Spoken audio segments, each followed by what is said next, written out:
Few philosophers have looked at nature and seen, not a mechanism, but a living soul. Friedrich Schelling was one of them, a thinker who believed that the divine was not distant or abstract, but present in the pulse of life itself. At a time when science was beginning to describe the world in purely logical and mechanical terms, Schelling dared to suggest that nature is alive with spirit. That every process, from the movement of the stars to the growth of a leaf, is an expression of the same creative force that lives within us. For him, the divine wasn't something far away in heaven. It was the living soul of the world around us. Schelling's journey began when he was barely 20. He was a prodigy, studying at Tübingen alongside the young Hegel and the poet Hölderlin. All three were influenced by Kant, whose critique of pure reason had shaken the philosophical world. But Kant's universe, though revolutionary, still left nature as something separate from the human mind, a world of appearances we could never fully know. Schelling wanted to go beyond that divide. In his philosophy of nature, Schelling proposed something audacious. Nature, he said, is not dead matter moved by external forces, as mechanistic science claimed. Instead, it is creative, self-organizing, and striving toward consciousness. Each stage of natural development, from magnetism to chemistry, from life to thought, is nature gradually becoming aware of itself. As he wrote, nature should be the visible spirit, spirit the invisible nature. This idea broke with the dualism that had dominated Western thought since Descartes. No longer was there a sharp line between mind and matter, spirit and body, God and world. Everything was part of one living process of becoming. Nature was not a mere background to human life. It was the same force that pulses within us.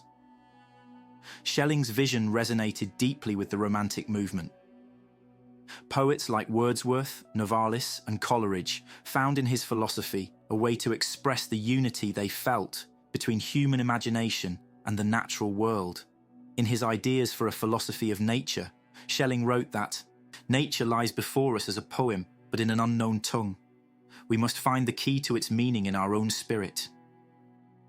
To understand nature, then, required not only reason, but imagination, a sympathy with its inner life.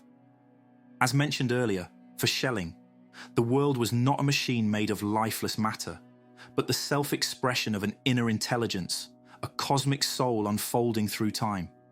This sense of unity echoed ancient wisdom traditions, from the Vedantic idea that Brahman manifests as both consciousness and world, to the Taoist sense that all opposites flow from a single source.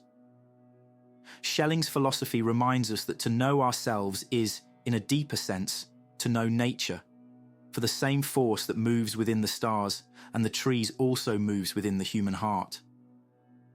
It also parallels indigenous and animistic worldviews found across many cultures. From the animism of Native American and First Nations traditions to the Maori concept of Maori in New Zealand, the Shinto reverence for kami in Japan, and the cosmologies of many African and Arctic peoples. In these traditions, the world is understood as alive with spirit. Mountains, rivers, and forests possess their own sacred essence, and humans are participants in a vast, interdependent web of life. Schelling's philosophy mirrors this intuition in metaphysical language. From the invisible forces of magnetism to the emergence of human consciousness, Schelling viewed every level of nature as an expression of the same living spirit that animates the cosmos. But Schelling was not content with poetic metaphors. His system of transcendental idealism, 1800, tried to show that both nature and consciousness spring from the same original reality, what he called the absolute. The absolute is neither mind nor matter, but the identity of both. From this identity, nature unfolds unconsciously, and spirit gradually emerges as nature's self-recognition.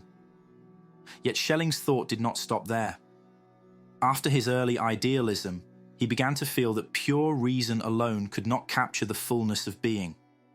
Hegel, his former friend, had built a grand system that seemed to explain everything through dialectical logic.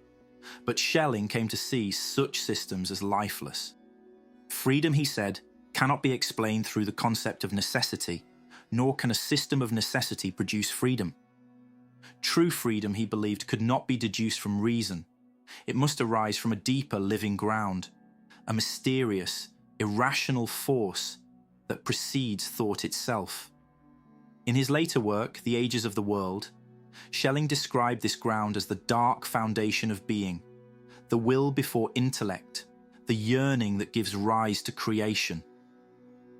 God, he argued, is not a static perfection, but a dynamic process, the eternal becoming of light from darkness, order from chaos. This was a bold, mystical vision. Long before Nietzsche or Jung, Schelling suggested that creation itself emerges from tension and contradiction, from a primordial struggle within the divine. In his words, God is not a being, but eternal life, not merely the ground of existence, but existence itself, the act that eternally posits itself. These later writings were difficult, fragmented, and often misunderstood, but they influenced thinkers as diverse as Franz von Baader, Søren Kierkegaard, and Martin Heidegger. Heidegger would later call Schelling the most profound thinker of being between Kant and Nietzsche. Even in psychoanalysis, traces of his thought can be felt, in the idea of unconscious forces shaping consciousness, and in the vision of creativity as a reconciliation between dark instinct and luminous form.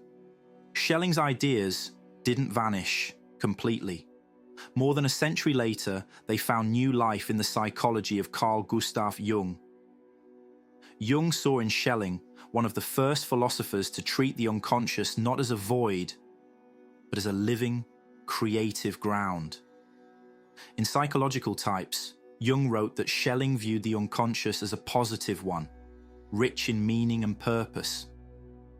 And in The Structure and Dynamics of the Psyche, he added that long before modern psychology, Schelling and von Hartmann had grasped the idea of an unconscious creative principle working in nature and in man. What Jung called the collective unconscious, Schelling had already glimpsed as the dark ground of being, the deep, mysterious force from which both nature and spirit arise. For Jung, Schelling was a kindred visionary who saw that the human psyche and the cosmos mirror one another, each striving toward consciousness, toward wholeness, through the tension of opposites. And yet today, Schelling speaks to us in ways that feel surprisingly modern.